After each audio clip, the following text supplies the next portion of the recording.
Phocuswright has been tracking travel startups for a full decade now. And in our upcoming annual report on the state of travel startups, we'll be looking back over this decade to analyze startups founded since 2008. And as of now, over 1,600 travel startups will qualify for the study. To qualify, a startup needs to demonstrate some sort of traction, funding, or just something that convinces us that they're going to have an impact on the industry. So we're very selective about who we include. And this year, actually between 2008 and the first quarter of 2018, these 1,600 plus startups have raised $84 billion. That's publicly disclosed funding, excluding acquisitions, so just pure investment dollars. So comparing activity in Europe, we're tracking over 500 travel startups here, almost a third of the global database. But travel startups in Europe have raised $3.6 billion, only 4% of that global funding number. And just to be clear, with our criteria being founded 2008 or later, some companies that you may still think of as startups are not included. So maturing companies who are becoming global or regional leaders would not be included in the study.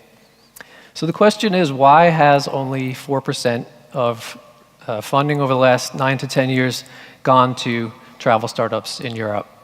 So let's back up to look at the global picture. Here we're looking at the number of travel startups founded over time on the blue line, contrasted against the amount of funding on the blue bars.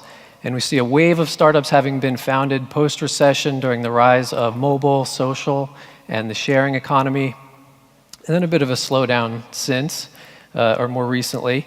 As I mentioned, we include startups kind of as they prove themselves, so we often add them retroactively. So those founding numbers come up over time, but contrasting the founding slowdown with the remarkable rise of funding since 2015, takeaway is clear that from that wave of startups that were founded a decade ago through maybe 2014, the winners are emerging and funding is really concentrating into those winners. And the numbers here are pretty eye-opening. So of the $84 billion that we've tracked in funding, 77% has been raised by just 8 companies who've all raised more than $2 billion in the US and mostly in Asia Pacific. So on the blue bubbles, we have ride and taxi hailing companies with Uber and Didi Chuxing leading the way in funding there. Private accommodations represented by just Airbnb in orange. And 2 relative newcomers, Ofo and Gojek, representing bike and cycle sharing companies. And of course, we don't see any Europe-based companies here. This could be just due to market fragmentation in Europe, difficulty of expanding across borders here, perhaps stricter regulation, slowing things down, holding things back somehow. Something's been keeping investor appetite relatively lower in Europe. Perhaps the biggest investors are just more focused on Asia Pacific at this point. Not sure of the exact reason, but we have seen huge funding rounds and big success stories in Europe before. And as we'll see during the battleground today, there are many great companies being built here. So I am sure more funding will follow. So how we like to really analyze things is to remove the outliers from the data. So looking at the $84 billion, if we remove the companies who have raised outsized funding rounds, we see clearly Didi and Uber have raised more than half of all the funding. And if we also remove the other companies that I had put up on that map slide, total funding comes down to $19 billion. And as I mentioned, startups in Europe have raised $3.6 billion. Should be 18% of that $19 billion. So looking at it this way, startups in Europe are not in such bad shape with funding. Now within the $3.6 billion, a similar trend of funding concentrating into the winners holds true. Not as drastic as it is globally, but just over half of the funding in Europe has gone to the top 15 funded startups. And these 15 have raised about $1.9 billion, with Cabify having raised the most, Everbread being the only one who has not made it so far. In the categorization on the right, ride and taxi hailing in blue and private accommodations in red are the most common areas of focus in Europe, as they are globally. There are no big bike sharing funding rounds yet, like we saw with OFO and Gojek, but I wouldn't be surprised to see them coming, especially here in Amsterdam.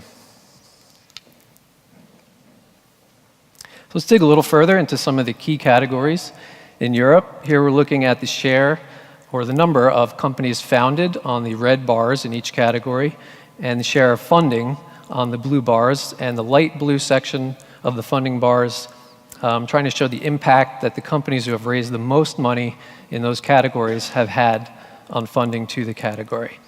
So this is sorted by the number of startups founded, the red bars, and the hotel and other lodging category is the most popular category, which makes sense as it's one of the most mature categories, and the margins generally considered to be good versus a category like air. And we see funding is relatively lower, which is an indication versus a lot of startups being in the category, indication that the category is pretty saturated at this point, and investors have likely moved on to other emerging categories. And we see that Snapshot and TripTease make up about a quarter of funding to the category. Private accommodations is the second most popular category to found a travel startup in Europe. And we see that BMate, Wimdu, and One Fine Stay make up about half of the funding to the category. And in ride and taxi hailing, this category has attracted the most funding in Europe, as it has globally. And there are relatively fewer startups founded here, an indication that this still may be one of the least competitive categories for attracting funding. And just looking at quickly a few other key categories in Europe. In packaging and deals, we see that Secret Escapes makes up about more than half the funding to the category. In tours and activities, Get Your Guide makes up about half. In multimodal, Go Euro has captured most of the funding there. And in rail, Silver Rail takes the majority of the funding. We measure about 40 categories, so that was just a small sample. So we've seen that funding to travel startups in Europe over the last decade or so has been lower than in North America or Asia. But the good news for entrepreneurs is that in the last 5 to 7 years, really huge ecosystem of travel-focused incubators, accelerators, and entrepreneur support programs has launched all over the world, from intermediaries, suppliers, destinations, independent investors, and groups. And many of them are based here in Europe, including Booking's Booster program right here in Amsterdam. I've personally tracked over 80 programs, so there's a lot of them. And just want to end with a message for entrepreneurs in the room that Phocuswright provides great opportunities to gain unparalleled exposure to the industry, like the battleground we're about to see today. But just keep in mind, there's unprecedented opportunities out there to find funding and mentorship, so take advantage. So this was really just a quick taste of the state of travel startups. Stay tuned for our upcoming reports. And without further ado, Pete, let's kick off the battleground.